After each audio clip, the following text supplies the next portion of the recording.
How you doing?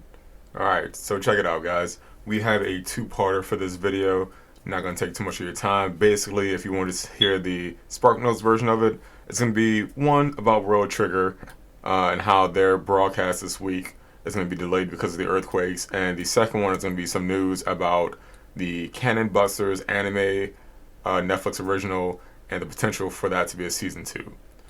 If that's all you guys came here for, I will see you guys in the next one. But for the goats that stay around, let's get right on into it.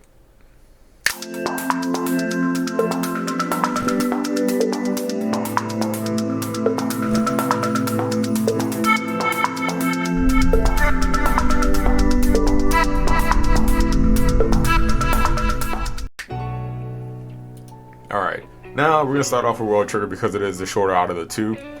World Trigger anime, according to Anime News Network, the broadcast delayed this week due to the earthquakes being covered in Japan right now.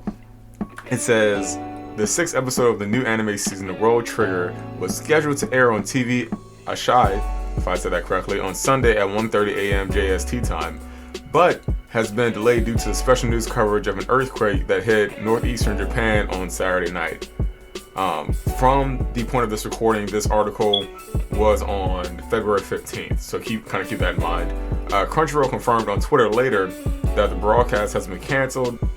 Well, we're sorry to interrupt your daily programming, but just a little update on the World Trigger news. Apparently this episode 6 was postponed and was originally scheduled to air on February 13th, and it was pushed back to February 20th, which is Saturday from the recording of this video yesterday. So just to clarify, this video is actually indeed out right now from Toei Animation, from Funimation. Please go check it out. I believe it's also on Crunchyroll. So yeah, now back to your regular programming. An earthquake of 7.3 hit northeastern Japan on Saturday at 11:08 p.m. So definitely be praying for those guys. The next one is about the Funimation to release LaShawn Thomas's CannonBusters animation series on Blu-ray DVD. Now, you guys might be wondering, why is this even news? It's just on DVD. What does it even matter? Kind of glad you asked. Obviously, hypothetical, satirical in a sense.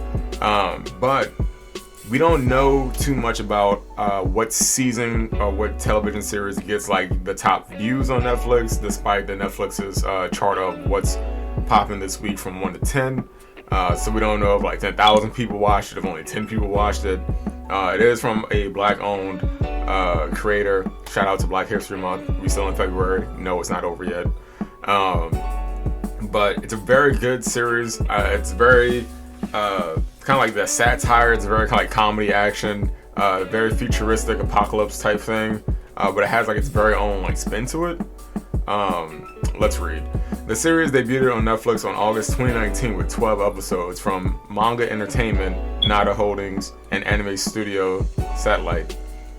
Thomas directed and served as executive producer for the series. He also wrote the script along with Natasha Algary from Bee and Puppycat, Ann Toll from The Witcher, and Nyla Magruder from MFK.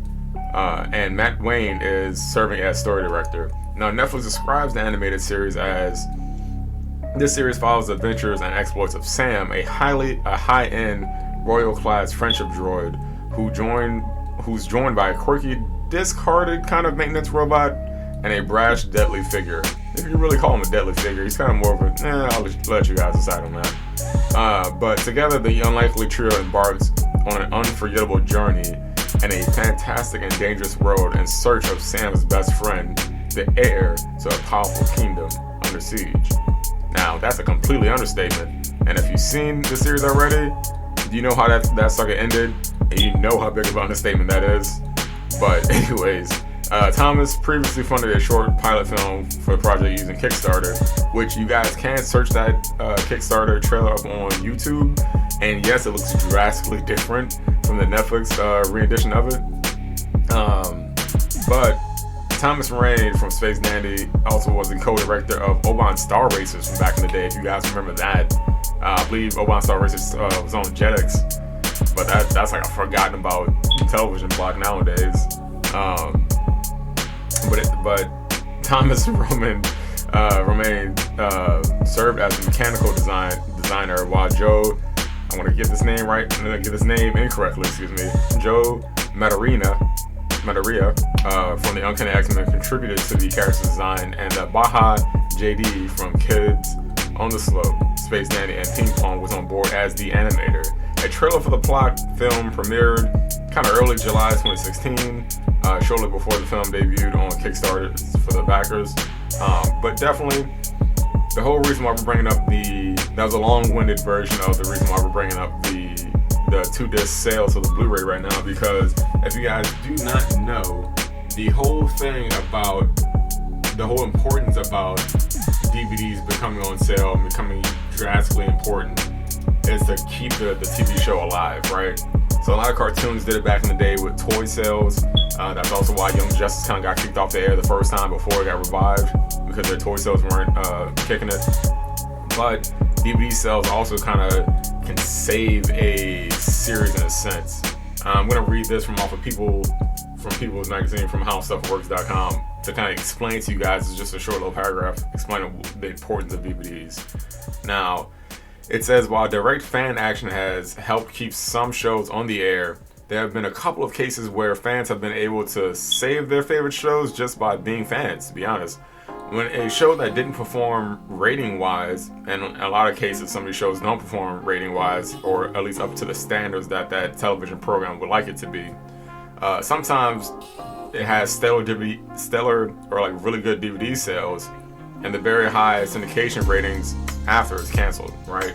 So sometimes the network will often take another look at producing new episodes if the DVD sales get high enough for them to either support the new series or for them to actually like rake in enough money to show a visible profit from it.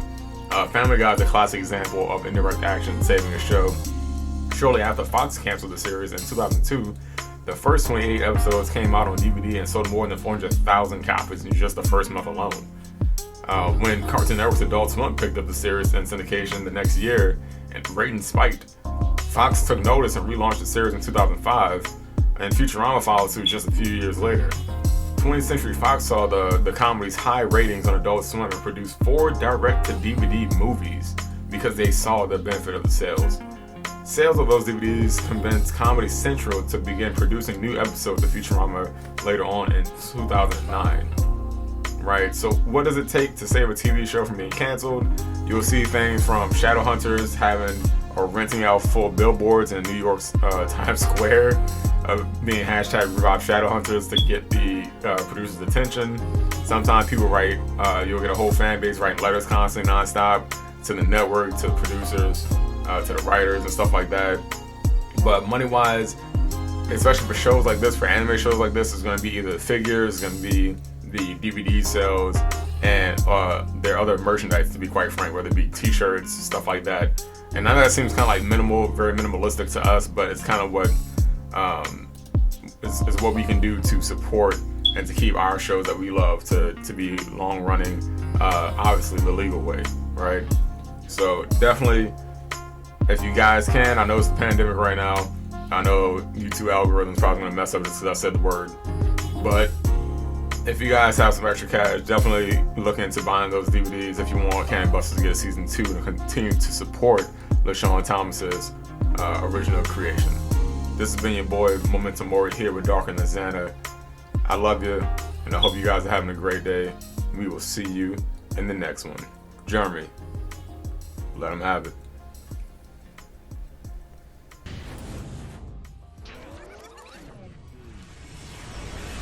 Return to the past now.